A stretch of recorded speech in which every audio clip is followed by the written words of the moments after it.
Hello food lovers, welcome to our channel Kakkabuvva. ఈరోజు మీకు నేను ప్రసాదం పులిహోర తయారీ విధానం చేసి చూపెట్టబోతున్నానండి.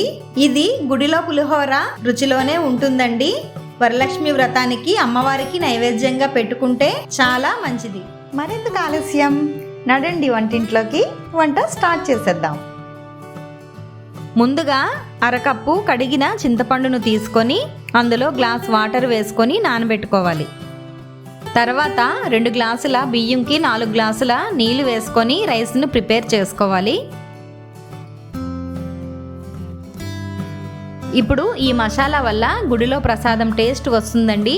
ఆ మసాలా కోసం 1 టీ స్పూన్ ఆవాలు, 2 ఎండుమిరపకాయలు, కొద్దిగా అల్లం తరుగు, కొద్దిగా ఉప్పు వేసి కొద్దిగా వాటర్ పోసుకొని ఈ విధంగా గ్రైండ్ చేసుకోవాలి. ఇప్పుడు స్టవ్ పై కడాయి పెట్టుకొని అరకప్పు పలుకులను లైట్గా వేయించి పక్కన పెట్టుకోవాలి. అదే కడాయిలో 5 టేబుల్ స్పూన్ల ఆయిల్ వేసుకొని 2 టేబుల్ స్పూన్ల శనగపప్పు, 1 టీ స్పూన్ ఆవాలు, 1 టీ స్పూన్ మినపప్పు, అర టీ స్పూన్ జీలకర్ర వేసుకొని కొద్దిగా ఫ్రై చేసుకోవాలి.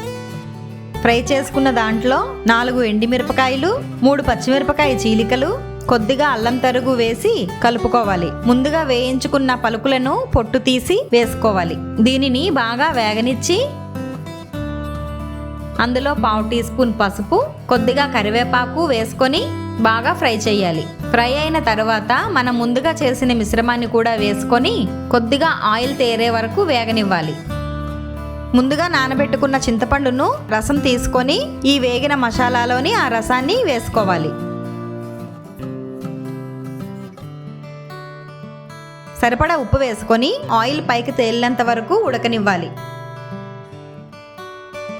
ఆయిల్ పైకి తేలిన తర్వాత 1 టీ స్పూన్ బెల్లం తరుగు, 1/2 టీ స్పూన్ ఇంగువ వేసుకొని బాగా కలుపుకొని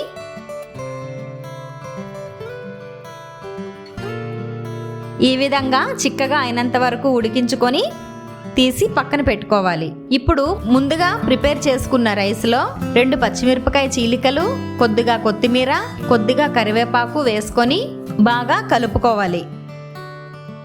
కలుపుకున్న దాంట్లో ముందుగా తయారు చేసుకున్న పులిహోర మిశ్రమాన్ని వేసి అన్నమంతా బాగా పట్టేలాగా ఈ విధంగా కలుపుకోవాలి.